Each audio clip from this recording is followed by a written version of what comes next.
बच्चों, आज मैं आपको क्लास 10th की एक्सरसाइज 3.2 समझाऊंगी। क्वेश्चन नंबर 1 हमारे पास यहाँ पर है। Form the pair of linear equation in the following problems and find their solutions graphically. आपको क्या करना है, क्वेश्चन में लीनियर इक्वेशन बनानी है इन दोनों पार्ट्स की और उसके बाद उन्हें ग्राफिकली उनके सॉल्यूशंस भी निकालने हैं। ठीक है, चलिए देखते हैं।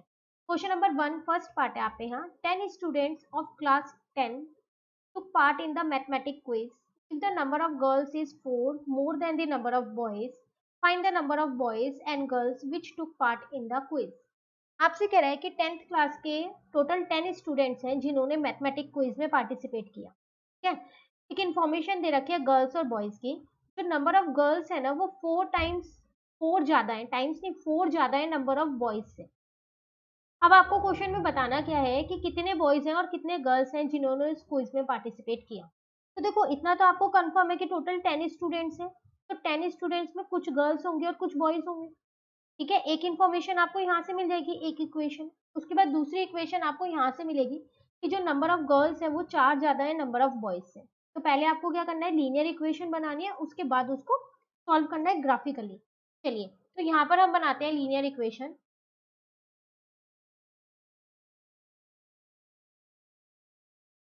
क्वेश्चन नंबर 1 का फर्स्ट पार्ट है। सबसे पहले हम यहाँ लेट कर लेते हैं, late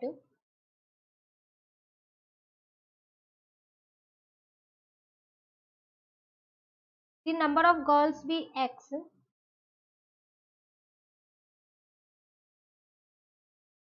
and the number of boys be 5।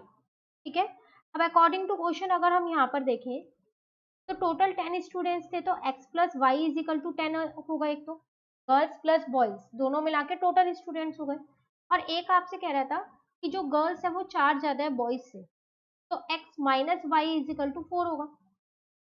कैसे पता चला ज्यादा है, जब आपने जितनी गर्ल्स होंगी उसमें से जितने बॉयज होंगे, जितने नंबर्स होंगे उनको सब्ट्रैक्ट किया होगा, तभी तो आपको पता चला होगा कि 4 ज्यादा आ रहा है। ठीक है, अब ये एक इक्वेशन हो गई मेरे पास, ये दो दूसरी इक्वेशन हो गई। अब आपको इसको ग्राफिकली सॉल्व करना है और इसके सॉल्यूशन बताने हैं कि कितने नंबर ऑफ गर्ल्स हैं और कितने नंबर ऑफ बॉयज हैं, यही करना है। चलिए, अब पहले हम क्या करते हैं यहाँ पर इक्वेशन 1 लेते हैं और इसके सॉल्यूशंस निकाल लेते हैं।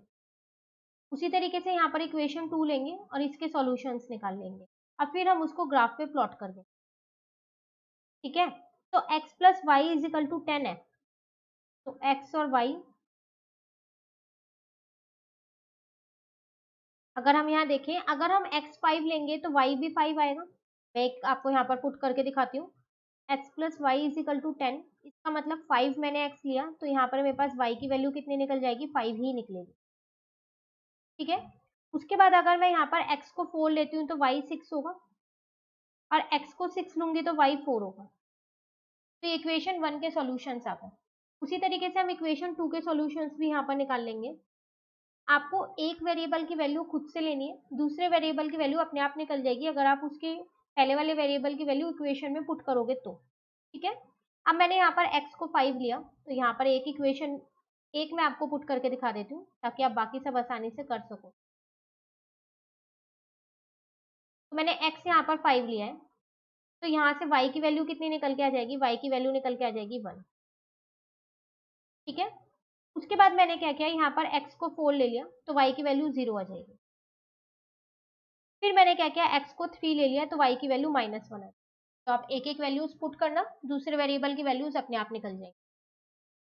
ठीक है, अब आपको ग्राफिकली आंसर निकालना है, तो इन दोनों इक्वेशन के जो भी सॉल्यूशंस हमने निकाले उसको हम क्या करते हैं, ग्राफ पे प्लॉट कर देते हैं। ठीक है ना, चलिए, तो यहाँ पर हम ग्राफ पे दिखाते हैं इसको।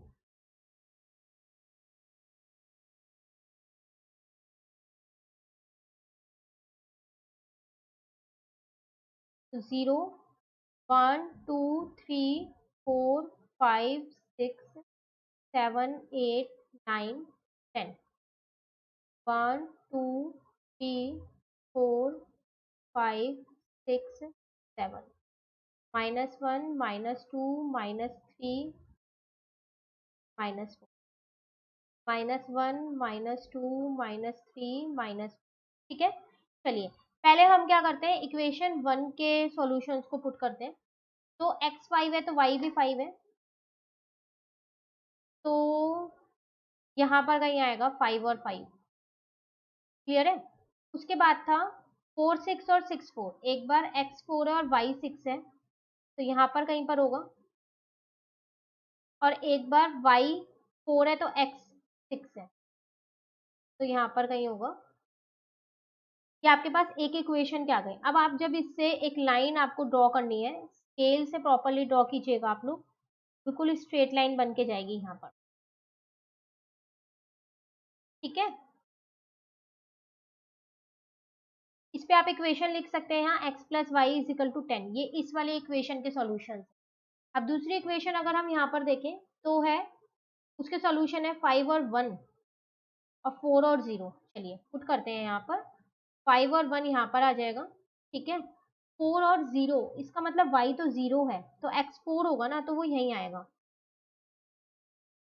ठीक है, उसके बाद है 3 और -1 तो यहाँ पर कहीं आ जाएगा।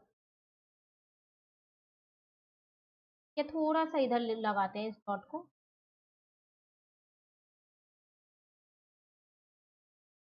अब इससे आप क्या करोगे, एक लाइन ड्रॉ कर दोगे, एक स्ट्रेट लाइन इससे जा रही होगी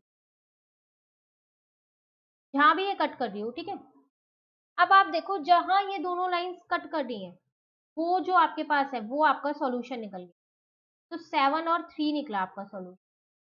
ठीक है ना, यहाँ पर आप लिख दीजिएगा इसको, 5 और 1 था ये, इसका मतलब 7 और 3 आपका सॉल्यूशन आ गया है यहाँ कटिंग पॉइंट पे, ये निकल गया। तो आपके पास x क्या माना था आपने, x माना था आपने गर्ल्स, तो गर्ल्स होंगी 7, और y क्या माना था आपने बॉयज, तो बॉयज होंगे आपके पास। ग्राफिकली सॉल्यूशन पता चल गया कैसे निकालना है, जहां पर आपकी दोनों लाइंस इंटरसेक्ट करेंगी वो आपका, वहीं पर ही आपका सॉल्यूशन है। ठीक है, और इसको लिख देना आप x minus Y is equal to 4। अब नीचे बस आपको यहाँ पर लिखना है number of girls is equal to x is equal to 7, और नंबर ऑफ बॉयज कितने निकले हैं आपके पास यहाँ पर, number of boys is equal to Y is equal to 3। Clear? तो ये था आपके पास ग्राफिकल सॉल्यूशन, कि ग्राफ से हम ग्राफिकली अपने सॉल्यूशन कैसे निकाल सकते हैं, एल्जेब्रिकली आपको इसमें नहीं निकालना था। ठीक है, चलिए सेकेंड पार्ट देखते हैं। कह रहा है 5 pencils and 7 pen together cost rupees 50, whereas 7 pencils and 5 pen together cost rupees 46. Find the cost of one pencil and that of one pen. Same question है, बस वहां पर आपके पास बॉयज और गर्ल्स थे, यहाँ पर आपको पेन और पेंसिल दे दिए। 5 पेंसिल और 7 पेन अगर आप एक साथ खरीदोगे तो 50 रुपीज है, और अगर आप 7 पेंसिल्स और 5 पेन एक साथ खरीदोगे तो 46 रुपीज है। आपको बताना है कि एक पेन और एक पेंसिल की कॉस्ट कितनी। ठीक है, तो लेट कर लेते हैं सबसे पहले। तो देखते हैं अपना यहाँ पर सेकेंड पार्ट। सबसे पहले यहाँ लेट करते हैं, let the cost of one pencil, एक पेंसिल की कॉस्ट कितनी है, रुपीज एक्स। उसी तरीके से कॉस्ट ऑफ वन पेन की कॉस्ट हम यहाँ पर मान लेते हैं रुपी वाई। ठीक है, अब अकॉर्डिंग टू क्वेश्चन अगर हम यहाँ पर देखें, दोनों इक्वेशन हमारी क्वेश्चन से बन रही है बहुत आसानी से। 5 पेंसिल और 7 पेन है 50 रुपीज के, तो इसका मतलब 5x plus 7y is equal to 50। और दूसरी मेरे पास है यहाँ पर 7 पेंसिल और 5 पेन है 46 के, तो 7x plus 5y is equal to 46। ये आपकी इक्वेशन 1 हो गई, ये आपकी इक्वेशन 2 हो गई। दोनों इक्वेशन के सॉल्यूशन निकालते हैं और ग्राफ पे क्या करते हैं, उनको प्लॉट करते हैं। ठीक है, चलिए ये इक्वेशन 1 है आपके पास, यहाँ पर इक्वेशन 2 लिखेंगे हम। 5x plus 7y is equal to 50 और 7x plus 5y is equal to 46। ठीक है, वैल्यूज पुट करते हैं, पहले खुद से लेट कर लेते हैं 2-3 वैल्यूज। तो देखो मैंने यहाँ पर x को 3 माना, तो पुट करके देखते हैं। मैं आपको एक वैल्यू पुट करके दिखा देती हूँ ताकि आप बाकी इजिली कर सको। x की जगह पर मैंने यहाँ पर 3 रख दिया, तो यहाँ से मैं y की वैल्यू निकाल पाऊंगी। तो 15 plus 7y is equal to 50 आया, तो 7y is equal to 50 minus 15 आया। ठीक है ना, तो 7y इज इक्वल टू 35 आ गया। यहाँ से y की वैल्यू कितनी निकल के आ गई आपके पास, 5 आ गई। अब आपको वैल्यूज निकालनी आ गई। ठीक है, उसके बाद मैंने यहाँ पर x को 10 पुट किया तो y की वैल्यू 0 आ जाएगी, और x को -4 पुट करूंगी तो y की वैल्यू 10 आ जाएगी। अब आप वैल्यूज रख के देखिएगा तो आपके पास सेम यही निकल के आने वाला है सॉल्यूशन। सेम ऐसे सेकंड वाली इक्वेशन के सॉल्यूशन हमने यहाँ पर निकाले। तो मैंने एक बार x की वैल्यू 8 रखी है, तो चलिए देख लेते हैं कि y की वैल्यू हमारे पास कितनी आएगी। तो 7x plus 5y is equal to 46 है।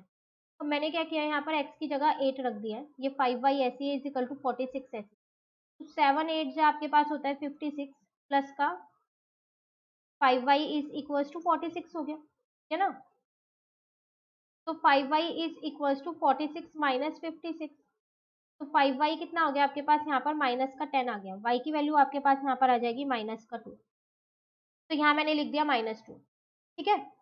उसके बाद मैंने x की वैल्यू 3 रखूंगी तो y की वैल्यू 5 आएगी। x की वैल्यू -2 रखूंगी तो मेरे पास y की वैल्यू कितनी आ जाएगी, 12 आ जाएगी।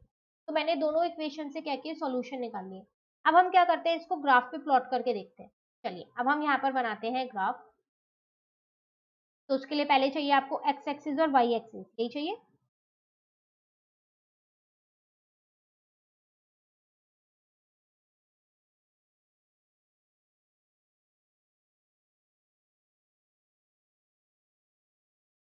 ठीक है, तो यहाँ पर है 0 1 2 3 4 5 6 7 8 9 10 11 12 13। यहाँ पर आ जाएगा 1 2 3 4 5 6 7 8 9 10 11 12, ठीक है। यहाँ पर लिख देते हैं -1 -2 -3 -4 -5 और -6। यहाँ लिख देते हैं -1 -2 -3 -4 -5 तक लिख देते हैं, और नंबर्स चाहिएंगे तो फिर हम दोबारा यहाँ पर लिख लेंगे। ये x एक्सिस है आपके पास, यहाँ पर है आपके पास क्या है, y है। चलिए वैल्यूज को पुट करके देखते हैं, जहां पर भी दोनों इक्वेशन की लाइन इंटरसेक्ट होगी वही सॉल्यूशन होगा। पहले इक्वेशन 1 की करते हैं, 3 5 10 0 और -4 और 10 है। तो चलो यहाँ करते हैं 3 और 5, तो यहाँ पर आएगा कहीं पर, ठीक है। उसके बाद था 10 और 0, तो इसका मतलब x 10 है और y कुछ भी नहीं है, y 0 है, तो ये यहाँ पर आ जाएगा, ठीक है ना। उसके बाद था -4 और 10, तो x की वैल्यू -4 है और y की वैल्यू 10 है, तो यहाँ पर कहीं आएगा। क्लियर। अब आप क्या करो, जब इन तीनों डॉट्स को मिलाओगे तो आपके पास एक स्ट्रेट लाइन जा रही होगी, ठीक है।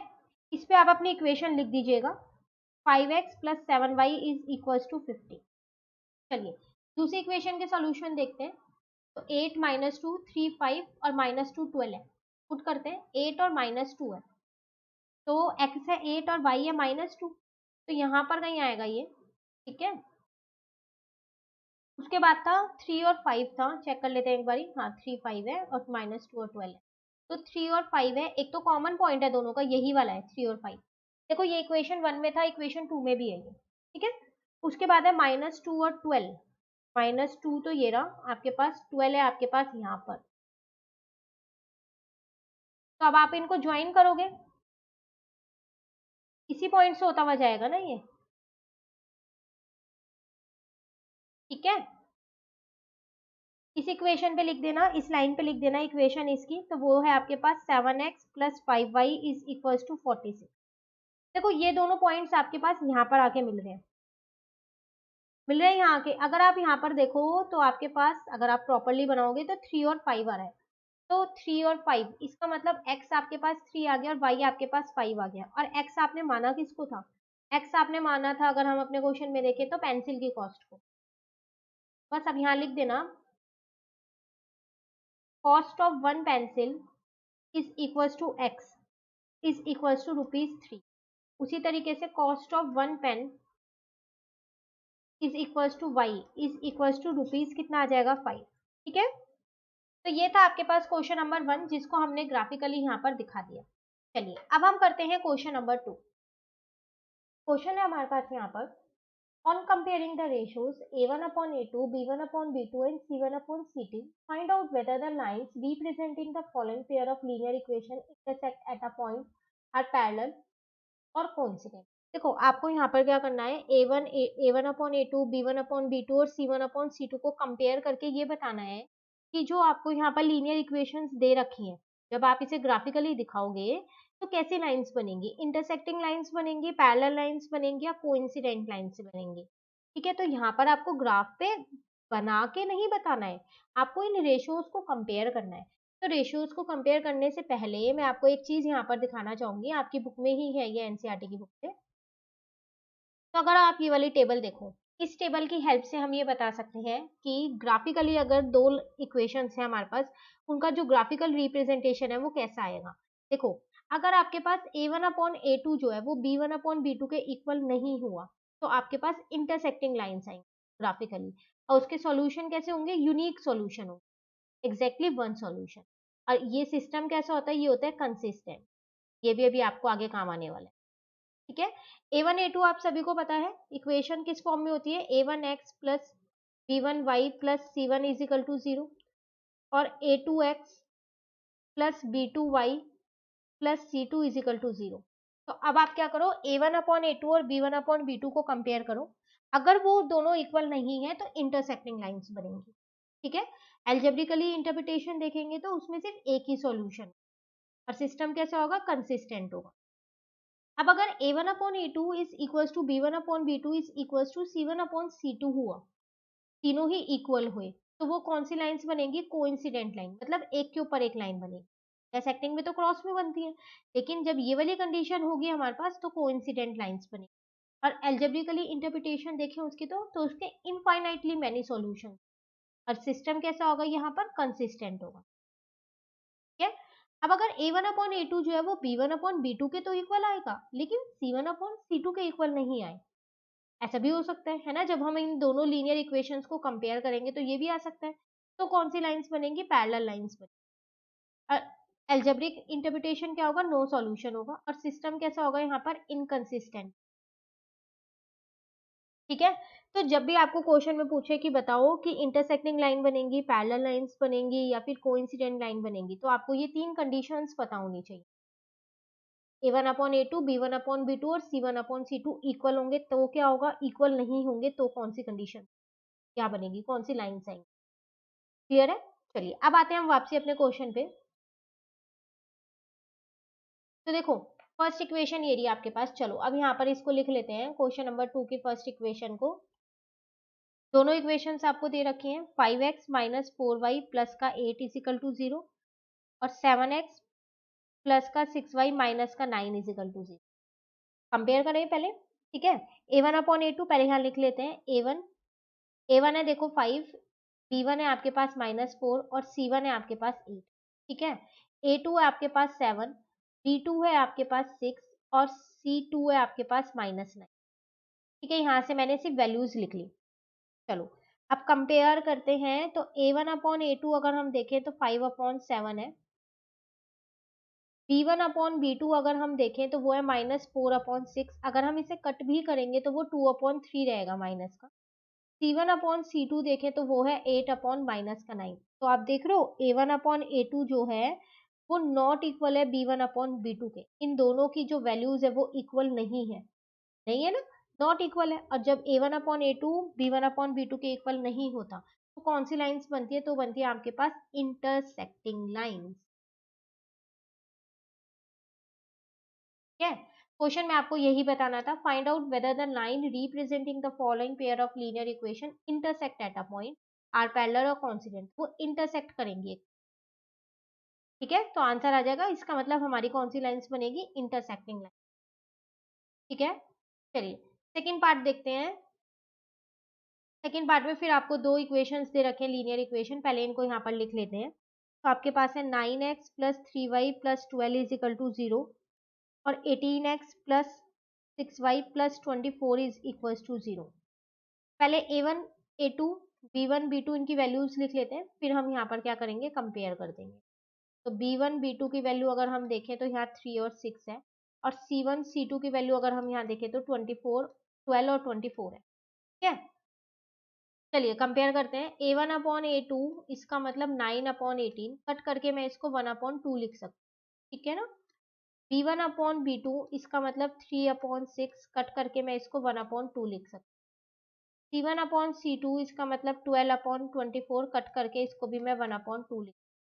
तो आप देख रहे हो A1/A2 जो है वो किसके बराबर आ रहा है, B1/B2 के। अब वो भी किसके बराबर है, C1/C2। यहाँ पर सारी वैल्यूज इक्वल हैं। तो जब सारी वैल्यूज इक्वल होती हैं तो कौन सी लाइन बनती है हमारे पास, तो हमारे पास बनती है कोइंसिडेंट लाइन।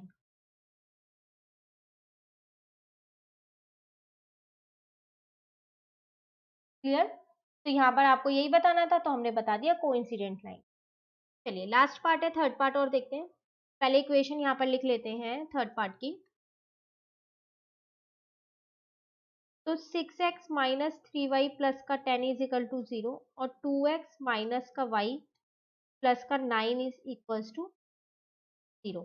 पहले वैल्यूज लिख लेते हैं। a1 है यहाँ पर 6, b1 है यहाँ पर -3, c1 है यहाँ पर 10। ठीक है, माइनस का ध्यान रखिएगा, इसको मत भूल जाइएगा साइन को। b2 है आपके पास -1 और c2 है आपके पास प्लस का 9। कंपेयर करें, चलो। A1/A2 जो है वो आ गया 6/2, तो कट करके आ गया मेरे पास 3/1। B1/B2 मेरे पास यहाँ पर आ गया -3/-1, माइनस से माइनस कट गया तो 3/1 ही है। C1/C2 मेरे पास यहाँ पर आ गया है 10/9। तो आप देख रहे हो A1/A2 तो बराबर है B1/B2, लेकिन वो C1/C2 के बराबर नहीं है, नहीं है ना। तो जब ये वाली कंडीशन होगी तो कौन सी लाइंस बनती है हमारे पास, तो हमारे पास बनती है पैरेलल लाइंस। तो आप देख लो कंडीशंस याद करनी कितनी जरूरी है। अगर आपको कंडीशंस याद है तो आप तीनों पार्ट में आसानी से बता सकते हो कि कौन सी लाइंस बन रही है। और आप देखो हमने यहाँ पर ग्राफ भी नहीं बनाया, बिना ग्राफ के ही हमने बताया। ठीक है, चलिए क्वेश्चन नंबर 3 पे आते हैं। क्वेश्चन नंबर 3 आपसे यहाँ पर क्या कह रहे हैं, ऑन कंपेयरिंग द रेशियोज, फिर दोबारा आपको ये रेशियोज कंपेयर कर find out the following pair of linear equation are consistent और इनकंसिस्टेंट। अब आपको क्या करना है, अब आपको ये बताना है जब आप रेशियोज को कंपेयर कर लो तो जो ये लीनियर इक्वेशन है तो ये कंसिस्टेंट है या इनकंसिस्टेंट। देखो अभी मैंने आपको बताया था इनकंसिस्टेंट सिर्फ तभी होती है जब पैरेलल लाइंस होती है। ठीक है, उसके बाद इसके अलावा ये इनकंसिस्टेंट नहीं होती जिसमें नो सॉल्यूशन हो। और कंसिस्टेंट के दो पार्ट्स हैं हमारे पास, एक जिसमें इंटरसेक्टिंग लाइंस हो, जिसमें यूनिक सॉल्यूशन हो। ठीक है ना। और दूसरा होता है हमारे पास कौन सा, कोइंसिडेंट लाइन जिसमें बन रही हो और जिसमें इनफाइनाइटली मैनी सॉल्यूशन।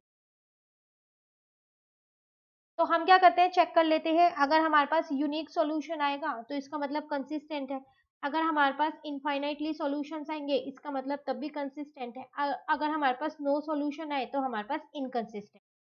ठीक है, चलिए एक एक एक पार्ट लिखते हैं और यहाँ पर इक्वेशन को हम चेक कर लेते हैं। क्वेश्चन नंबर 3 पे आ गए हम। फर्स्ट पार्ट है हमारे पास 3x प्लस का 2y इज इक्वल टू 5 और 2x माइनस का 3y is equal to 7। Compare करते हैं, चलो। A1/A2, तो A1 की वैल्यू है 3, B2 की वैल्यू है 2। B1/B2 तो इसका मतलब 2/-3 और C1/C2 अगर हम देखें तो वो है हमारे पास 5/7। क्लियर। तो आप देखो यहाँ से A1/A2 जो है वो नॉट इक्वल है B1/B2 के। तो किसकी कंडीशन है ये हमारे पास कंडीशन है, यहाँ पर हम लिख देते हैं द कंडीशन इज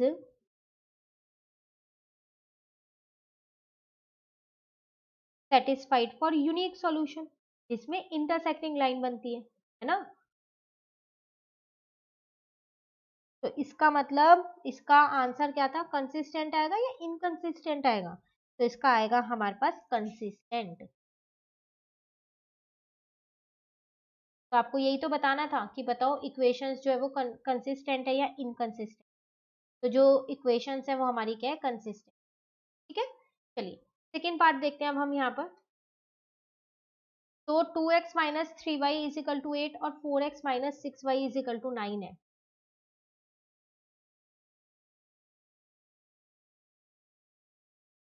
ठीक है, कंपेयर करते हैं, चलो।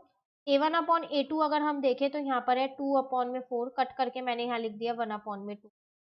B1/B2 हमारे पास है यहाँ पर है -3/-6, माइनस से माइनस कट किया और इनको कट किया तो 1/2 आया।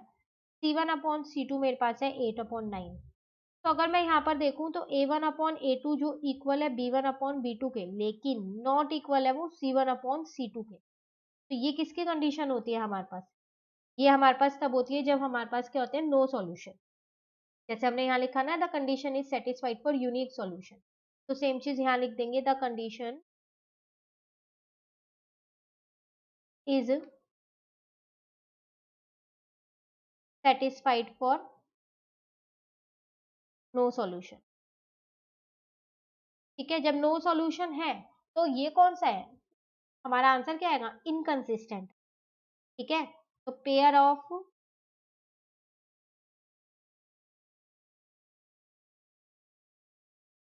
Linear equation is inconsistent. सिर्फ पैरेलल लाइन वाले केस में जिसमें नो सॉल्यूशन होते हैं उसमें ही इनकंसिस्टेंट होता है, बाकी दोनों केसेस में कंसिस्टेंट। ठीक है, चलिए थर्ड वाला पार्ट देखते हैं हम जल्दी से। यहाँ पर आप देखो अपॉन में दे रखा है 3/2x 5/3y is equal to 7 और 9x minus 10y is equal to 14। यहाँ लिख लेते हैं।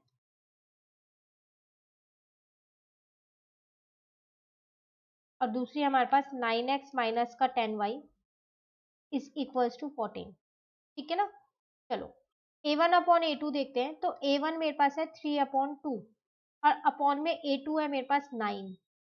जब इसे सॉल्व करूंगी तो 3/2 इंटू में 1/9 आ जाएगा, इसको इससे कट कर दूंगी तो यहाँ आ जाएगा 1/6। ठीक है, उसी तरीके से यहाँ B1/B2 भी कंपेयर कर लेते हैं। तो B1 है 5/3, फिर अपॉन में लिखेंगे -10। अब जब ये ऊपर जाएगा तो रेसिप्रोकल हो जाएगा, माइनस का 1/10 हो जाएगा, इसको इससे कट किया तो यहाँ पर आ गया -1/6। इसी को ही देखने से पता चल गया, वैसे C1/C2 लिख देते हैं, वो है 7/14। जब इसको कट करेंगे तो 1/2 आएगा। तो आप देखो आपका A1/A2 जो है ना, वो नॉट इक्वल टू है B1/B2 के, है ना। और ये कंडीशन किसकी होती है, this condition is satisfied for unique solution, इसमें इंटरसेक्टिंग लाइन बनती है। ठीक है ना, तो answer, the pair of linear equation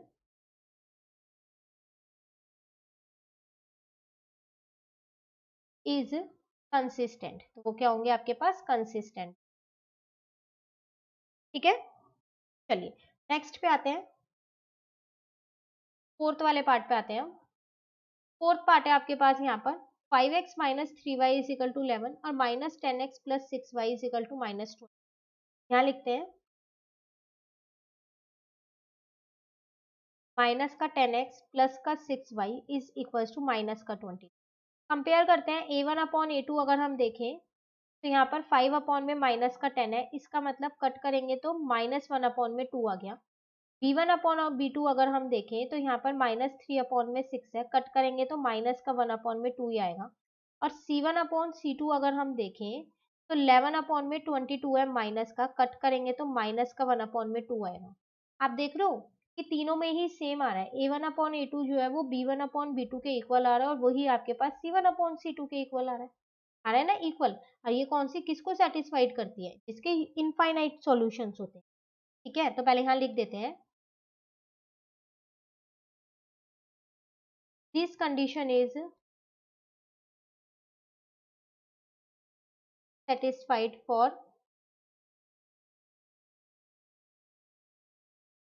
infinite solution. ठीक है, answer, pair of linear equation कैसे होंगे इसमें,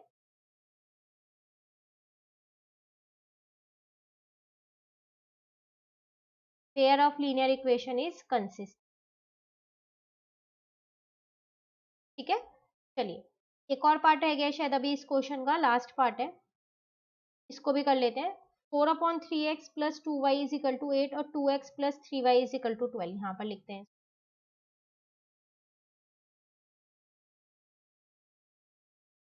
और दूसरी इक्वेशन थी हमारे पास 2x plus 3y is equals to 12। चलिए कंपेयर करते हैं।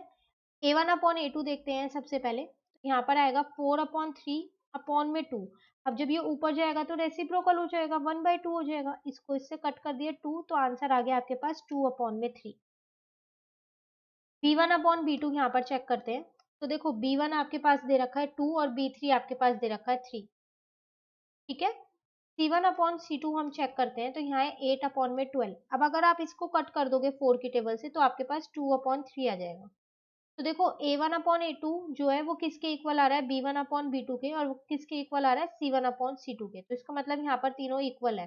और ये किसकी कंडीशन होती है, this condition is satisfied for infinite solution.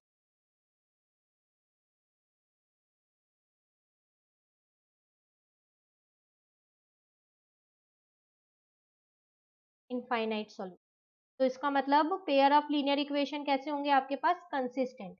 तो देखो सिर्फ पैरेलल वाला हमारे पास शायद एक ही केस आया यहाँ पर जिसमें नो सॉल्यूशन थे, बाकी सब में कंसिस्टेंट ही आया है। ये रहा। ठीक है। तो बस लास्ट में अब आप यहाँ पर आंसर लिख दो अपना।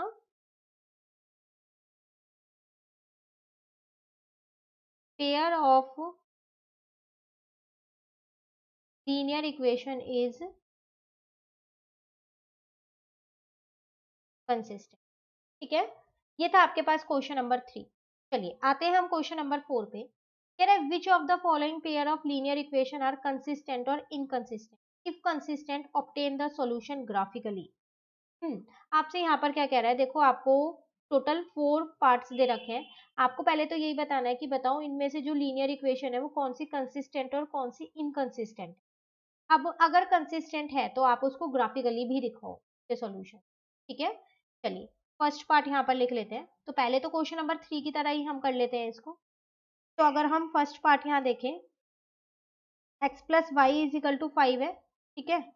और 2x plus 2y is equal to 10 है। यही दे रखा है आपको, ये रहा। कंपेयर करते हैं चलो। A1/A2 अगर हम यहाँ पर देखें तो 1/2 है।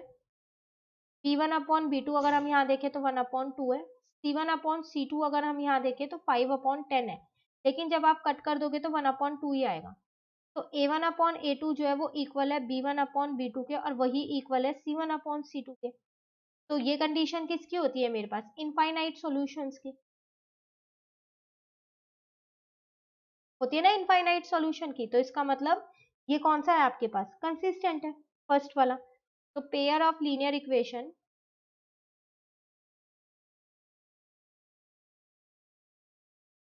Is consistent. ठीक है।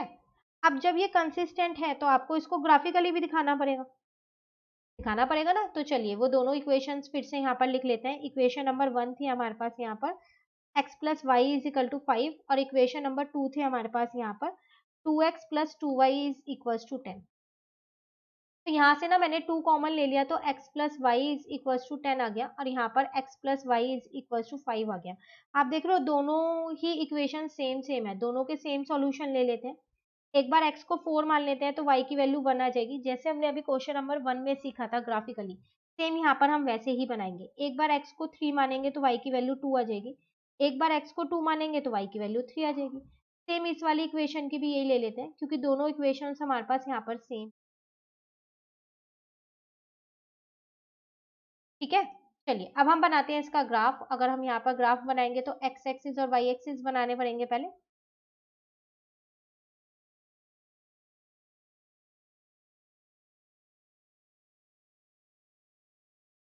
ठीक है। ये हो गया 0, यहाँ आ गया 1, यहाँ पर आ गया 2, यहाँ पर लिख देते हैं 3, 4, 5।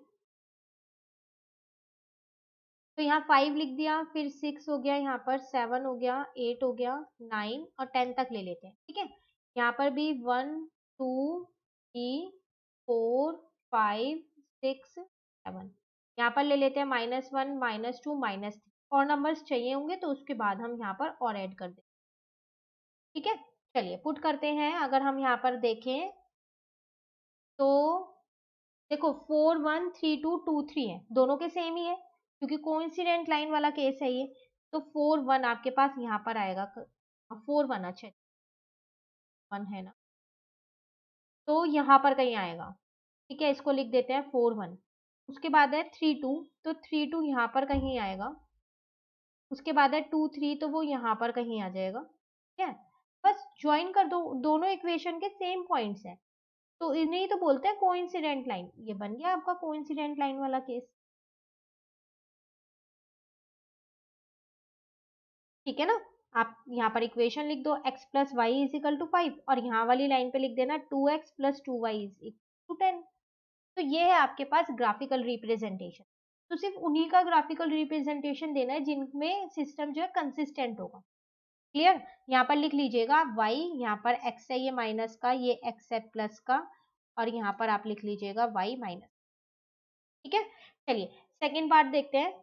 सेम सेकेंड पार्ट में पहले चेक करते हैं कंसिस्टेंट है या फिर इनकंसिस्टेंट, क्योंकि इनकंसिस्टेंट हुआ तो ग्राफिकली नहीं दिखाना होगा।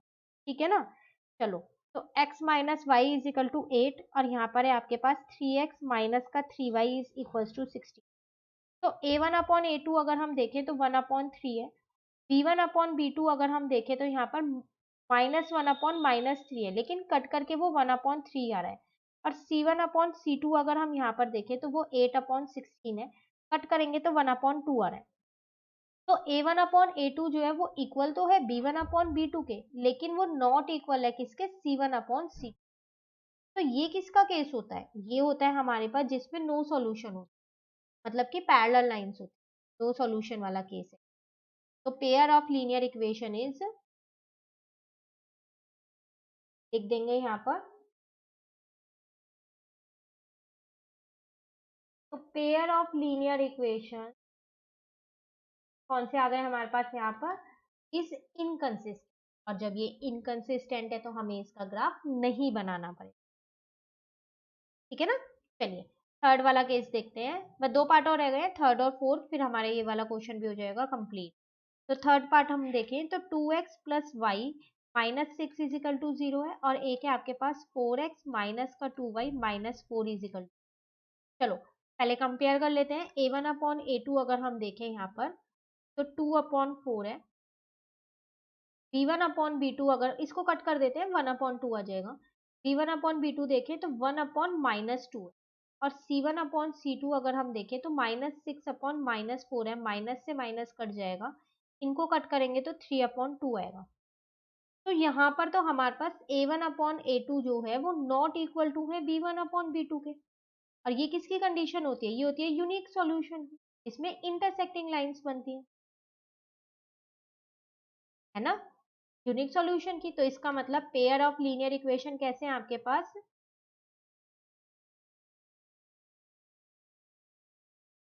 Is consistent. अब जब ये कंसिस्टेंट है तो आपको क्या करना पड़ेगा, तो आपको यहाँ पर ग्राफ बनाना पड़ेगा ना ग्राफ।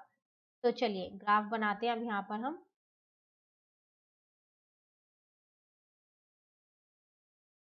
पहले सॉल्यूशंस निकाल लेते हैं फिर ग्राफ बना देंगे, ठीक है ना। ये सॉल्यूशंस चाहिएंगे तो इक्वेशन 1 हम यहाँ पर लिख लेते हैं। तो 2x plus y minus 6 is equal to 0 है, और इक्वेशन 2 यहाँ पर लिख लेते हैं, वो है 4x माइनस का 2y माइनस 4 इजिकल टू 0। ठीक है, चलिए वैल्यूज पुट करके सॉल्यूशन निकालने अब आपको आ गए हैं। तो एक बार x की वैल्यू 0 रखेंगे तो y की वैल्यू 6 आएगी, एक बार x की वैल्यू 1 रखेंगे तो y की वैल्यू 4 आएगी, एक बार 2 रखेंगे तो y की वैल्यू 2 आ जाएगी। यहाँ पर इस वाले इक्वेशन के भी निकाल लेते हैं। x की वैल्यू अगर हम यहाँ पर 1 रखेंगे तो y की वैल्यू 0 आएगी। ठीक है, x की वैल्यू 2 रखेंगे तो y की वैल्यू भी 2 आएगी, और x की वैल्यू 3 रखेंगे तो y की वैल्यू आपके पास क्या आ जाएगी, 4। तो सॉल्यूशंस तो हमारे यहाँ पर निकल गए हैं। ठीक है ना। अब हम क्या करते हैं, अब इसे ग्राफिकली भी दिखा देते हैं, यहाँ पर बनाते हैं।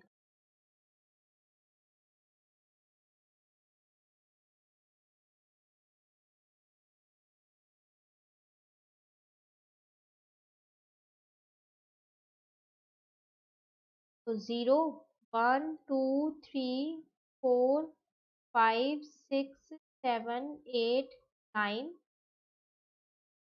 ठीक है, यहाँ पर ले लेते हैं -1 -2 -3 -4 -5। यहाँ पर ले लेते हैं 1 2 3 4 5 6 7 8 9। यहाँ पर लेते हैं -1, -2, -4, -5, -6, माइनस, और चाहिएंगे नंबर्स तब ले लेंगे। चलिए अब यहाँ पर हम पुट करते हैं अपने पॉइंट्स को। तो पहले इक्वेशन 1 के है 0, 6, 1, 4, 2, 2। तो 0, 6 इसका मतलब x तो 0 है और y की वैल्यू कितनी है 6, तो वो यहाँ पर होगा। ठीक है, 1, 4 तो यहाँ पर कहीं पर आएगा, और उसके बाद 2 और 2 तो यहाँ पर कहीं पर आएगा। इससे आप क्या कर दोगे, एक लाइन ड्रॉ कर दोगे। जब आप ड्रॉ करो तो स्ट्रेट लाइन बन के आएगी आपकी। ठीक है, और इस पे आप लिख दो यहाँ पर 2x plus Y is equal to 6। Second equation के देखते हैं, चलो 1, 0, 2, 2, 3, 4। तो देखो पहले तो इसके कोऑर्डिनेट्स लिख दूं मैं यहाँ पर, ये 2, 2 है, यहाँ पर था आपके पास 1, 4। ठीक है, और ये था आपके पास 0। सेकेंड वाले का है 1, 0, इसका मतलब इस बार y 0 है, तो x ये रहा, तो ये वाला है आपके पास 1, 0। ठीक है, फिर है 2, 2, तो देखो ये तो एक कॉमन ही पॉइंट है दोनों का, 2 और 2 तो यहीं पर ही आएगा, और एक है 3 और 4, तो एक आएगा यहाँ पर कहीं। क्या, एक से थोड़ा सा इधर आएगा ये। अब आप क्या करो, इनको भी ज्वाइन कर दो। ठीक है, ये पॉइंट इधर आएगा, जब आप प्रॉपर मेजरमेंट से बनाओगे ना तो बिल्कुल सही बनेगा आपका। ये बन गई आपकी सेकेंड इक्वेशन। इक्वेशन क्या थी आपके पास, 4x minus 2y is equal to 4। ठीक है, तो देखो ये यहाँ इंटरसेक्ट हो रहा है, क्यों, क्योंकि उन दोनों में एक सॉल्यूशन दोनों में कॉमन था, 2, 2, ये भी 2, 2 था, तो इंटरसेक्टिंग तो बननी ही बननी है। ठीक है ना, तो ये था आपका ग्राफिकली। चलिए एक लास्ट पार्ट रह गया, फोर्थ पार्ट, वो वाला और देखते हैं जल्दी से। तो फोर्थ पार्ट है आपके पास 2x माइनस का 2y minus 2 is equal to 0, और है 4x माइनस का 4y minus 5 is equal to 0। Compare करते हैं, चलो a1/a2 अगर हम देखें तो 2/4 है, इसका मतलब 1/2 है।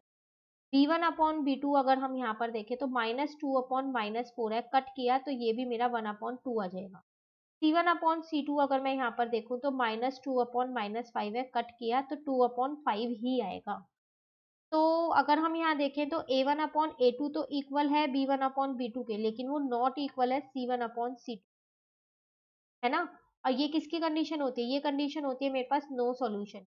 और जब भी मेरे पास नो सॉल्यूशन होते हैं तो पेयर ऑफ लीनियर इक्वेशन कैसे होते हैं मेरे पास, वो होते हैं इनकंसिस्टेंट।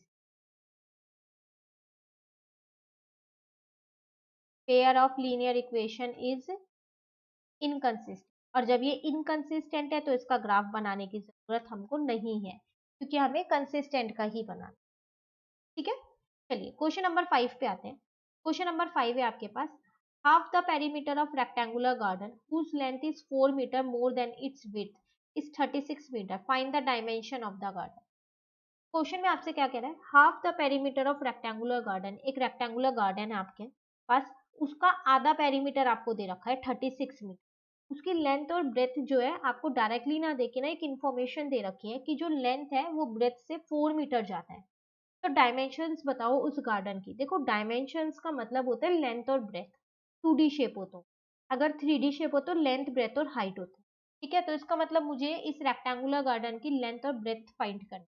चलो करते हैं फाइंड यहाँ पर। सबसे पहली बात मुझको ये बोल रखा था कि जो लेंथ है ना वो ब्रेथ के 4 मीटर ज्यादा है, तो पहले लेट कर लेते हैं, let the breadth of rectangular garden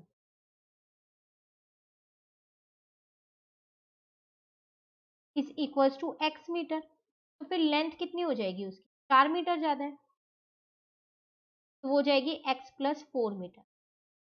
ठीक है, अब अगर हम बात करें तो हमारे पास पेरीमीटर का फॉर्मूला यहाँ पर क्या होता है, पेरीमीटर ऑफ रेक्टेंगुलर गार्डन होता है मेरे पास 2 मल्टीप्लाई एल प्लस बी। ठीक है, तो 2 ऐसी है, एल की जगह x प्लस 4 लिख दिया, ठीक है, और b की जगह x लिख दिया। जब इसको आगे फर्दर मैंने सॉल्व किया तो यहाँ पर आ जाएगा मेरे पास 2x प्लस 8 प्लस 2x, इसका मतलब 4x प्लस 8 आ गया।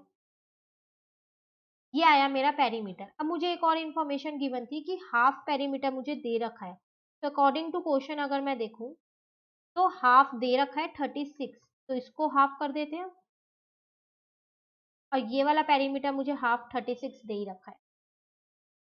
ठीक है, जो ये पेरीमीटर निकल के आया था उसको हाफ कर दिया, और जो 36 दे रखा था वो हाफ ही था, दोनों को इक्वल रख दिया। अब यहाँ से 4x प्लस का 8 इज इक्वल टू 36 मल्टीप्लाई 2 आ गया। ठीक है, तो 4x प्लस का 8 यहाँ पर आ गया आपके पास 72। इस बार आप अब क्या करो, 8 को उधर ले जाओ तो माइनस का हो जाएगा। तो 4x आपके पास यहाँ पर कितना आ जाएगा 64, और बस x की वैल्यू आपने यहाँ से निकाल ली, इसको इससे डिवाइड किया तो 16 मीटर आ गया। इसका मतलब ब्रेथ आपके पास यहाँ पर निकल के आ गई है, वो आपके पास आई 16 मीटर। और लेंथ आपके पास कितनी थी यहाँ पर, x प्लस 4 था। इसका मतलब 16 प्लस 4 करोगे तो आपके पास आ जाएगा यहाँ पर 20। क्लियर? ये था आपके पास क्वेश्चन नंबर 5। चलिए क्वेश्चन नंबर 6 पे आते हैं।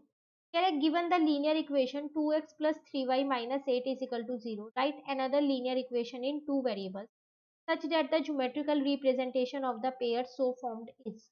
देखो आपको ना यहाँ क्वेश्चन में करना क्या है, आपको एक लीनियर इक्वेशन दे दी है और दूसरी लीनियर इक्वेशन आपको खुद से बनानी है, और इस तरीके से बनानी है कि जब आप उनके a1/a2, b1/b2 और c1/c2 कंपेयर करो ना, तो वो इंटरसेक्टिंग लाइन वाली कंडीशन। फिर दोबारा जब कंपेयर करो, एक और इक्वेशन बनानी है तो पैरेलल लाइन वाला है, ऐसी कोइंसिडेंट वाला है। तो एक इक्वेशन दे रखी है, एक खुद से बनानी है। अब वो आप एक इक्वेशन कोई सी भी बना सकते हैं वो खुद से। तो अगर हम यहाँ देखें क्वेश्चन नंबर 6, तो देखो सबसे पहला पार्ट है मेरे पास इंटरसेक्टिंग लाइन।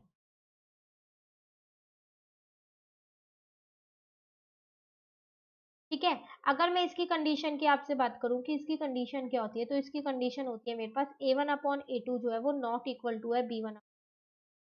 चलिए, तो एक इक्वेशन तो मुझको यहाँ पर गिवन थी, वो इक्वेशन थी 2x प्लस 3y माइनस का 8 इज इक्वल टू 0।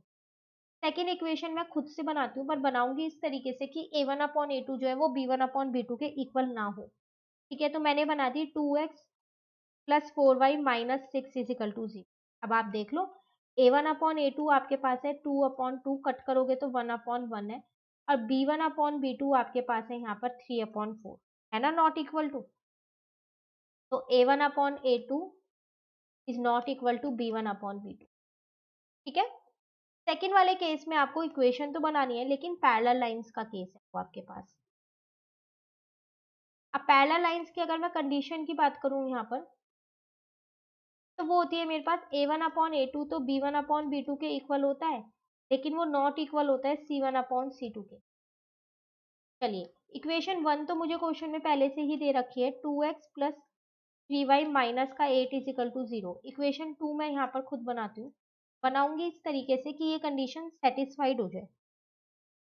ठीक है, तो मैंने क्या किया, 4x प्लस का 6y और माइनस का 8 ले लिया। अब जब अगर मैं देखूं तो a1/a2 मेरे पास आ रहा है 2/4, कट करूंगी तो 1/2 आएगा। b1/b2 मेरे पास आ रहा है यहाँ पर 3/6, कट करूंगी तो 1/2 ही आने वाला है। और c1/c2 अगर मैं देखूं यहाँ पर, तो -8/8 है। जब आप इसको कट करोगे ना, तो आपका आंसर 1/1 आएगा। तो सेटिस्फाइड कर रहा है, a1/a2 जो है वो b1/b2 के तो बराबर है, लेकिन c1/c2 के बराबर नहीं। तो ऐसी एक इक्वेशन आपको खुद से बनानी है, जरूरी नहीं है जो इक्वेशन मैं बना रही हूँ वही बनानी है, नहीं, आप कोई सी भी बना सकते हैं, लेकिन बनाना ऐसी कि वो कंडीशन को सेटिस्फाइड कर रही हो। ठीक है, चलिए लास्ट करते हैं कोइंसिडेंट लाइन वाला। तो अगर हम इसकी कंडीशन देखें यहाँ पर, कंडीशन होती है a1/a2 जो है वो b1/b2 के तो इक्वल होगा, वो आपके पास c1/c2 के भी इक्वल। तो चलिए, इक्वेशन 1 तो आपको यहाँ पहले से दे रखी थी, 2x प्लस 3y माइनस का 8 इज इक्वल टू 0। इक्वेशन 2 हम इस तरीके से बनाते हैं कि तीनों इक्वल हो, तो इसे डबल कर देते हैं, 4x plus 6y minus 16 is equal to 0। Check करते हैं, चलो a1/a2 इसका मतलब है 2/4, कट किया तो 1/2 आ गया। b1/b2 इसका मतलब है 3/6, कट किया तो 1/2 आ गया। c1/c2 का मतलब है -8/-16, कट किया तो 1/2 आ गया। आ रहा है नहीं आ रहा? a1/a2 जो है वो b1/b2 के तो इक्वल है, लेकिन वो c1/c2 के भी इक्वल है ना। तो ये तीनों कंडीशंस मेरी यहाँ पर सेटिस्फाइड कर रहे हैं। इक्वेशन आपको यहाँ पर खुद से बनानी, ठीक है। चलिए क्वेश्चन नंबर 7 लास्ट क्वेश्चन है। कह रहा है draw the graph of the equation, दो इक्वेशन दे रखे हैं, इसका ग्राफ बनाना है। Determine the coordinates of the vertices of the triangle formed by this line and the x axis and shade the triangular region. देखो आपसे यहाँ पर क्या कह रहा है, जो ये दो इक्वेशंस दे रखे हैं ना, आपको इसका ग्राफ ड्रॉ करना है। तो जब आप ग्राफ ड्रॉ करोगे ना, तो दो लाइन्स आएंगी क्योंकि दो इक्वेशन है और उनसे ना ट्राइंगल बन रहा होगा। तो ट्राइंगल्स के वर्टिसेस भी निकालने हैं और उन्हें शेड भी करना है। ठीक है, चलिए क्वेश्चन नंबर 7 यहाँ लिखते हैं। पहले हम इक्वेशन लिख लेते हैं। X minus y plus one is equal to 0, ये आपके पास इक्वेशन 1 दे रखी है। और इक्वेशन 2 आपको यहाँ पर दे रखी है उन्होंने, 3x प्लस का 2y माइनस का 12 इज इक्वल। चलिए सॉल्यूशन निकालते हैं। एक बार x को 0 रखते हैं तो y की वैल्यू 1 आएगी, एक बार x को 1 रखते हैं तो y की वैल्यू 2 आएगी, x को 2 रखेंगे तो y की वैल्यू 3 आएगी। पुट करना अब आपको आता ही है, एक वैल्यू पुट करोगे तो दूसरी अपने आप निकल जाएगी। सेम ऐसे ही मैंने यहाँ पर एक एक बार पुट किया, तो x की वैल्यू 4 रखी तो y की वैल्यू 0 आ गई, x की वैल्यू 2 रखी तो y की वैल्यू 3 आ गई, x की वैल्यू 0 रखी तो y की वैल्यू 6। ठीक है, अब हम इसे क्या करते हैं, ग्राफ पे शो करते हैं और देखते हैं क्या ट्राइंगल बन रहा है या नहीं बन रहा।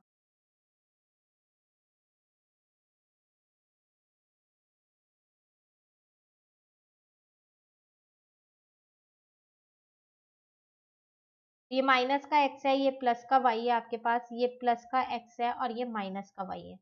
0 ले लिया, यहाँ लिया 1 2 3 4 5 6 7 8 9, यहाँ पर ले लिया -1 -2 माइनस, यहाँ पर -1 -2 और माइनस, और नंबर्स चाहिए होंगे तो हम यहाँ पर आगे ऐड कर लेंगे। ये मैंने y एक्सिस भी यहाँ पर 10 तक लिख लिया। चलिए पॉइंट्स को प्लॉट करते हैं, देखते हैं।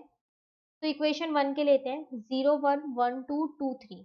तो 0 1 का तो मतलब है x0 और y1 है तो यहाँ पर आएगा। 1 2 का मतलब है 1 और 2 यहाँ कहीं आ जाएगा, और 2 और 3 का मतलब है यहाँ कहीं आ जाएगा। ठीक है, इससे आपके पास ये एक लाइन ड्रॉ हो जाएगी।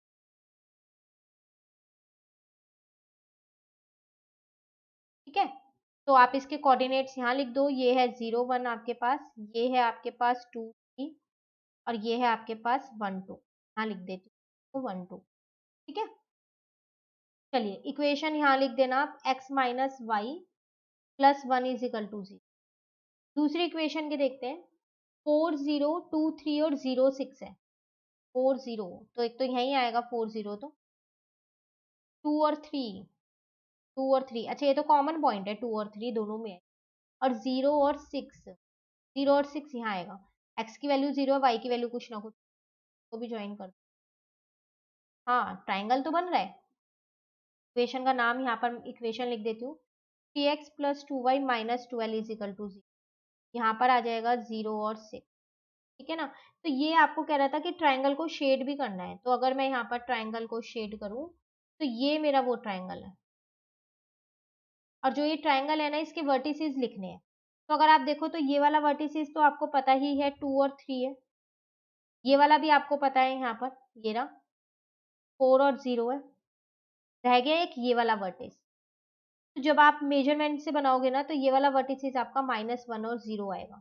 ट्राइंगल को नाम दे दो आप ए बी, और नीचे लिख दो आप यहाँ पर वर्टिसेस ऑफ ट्राइंगल। तो ए के लिख दो, बी के लिख दो और सी के। ठीक है, तो ए के आपके पास 2 और 3 है, बी के आपके पास -1 और 0 है, और सी के आपके पास क्या है 4 और 0। क्लियर हुआ? तो ये था आपके पास क्वेश्चन, कौन सा, क्वेश्चन नंबर 7। तो इसी के साथ हमारी एक्सरसाइज 3.2 भी कंप्लीट हो गई। ठीक है, तो अगर आपको ये वीडियो अच्छी लगी तो आप इसको लाइक जरूर कीजिएगा और मेरे चैनल को सब्सक्राइब कीजिए। Thank you.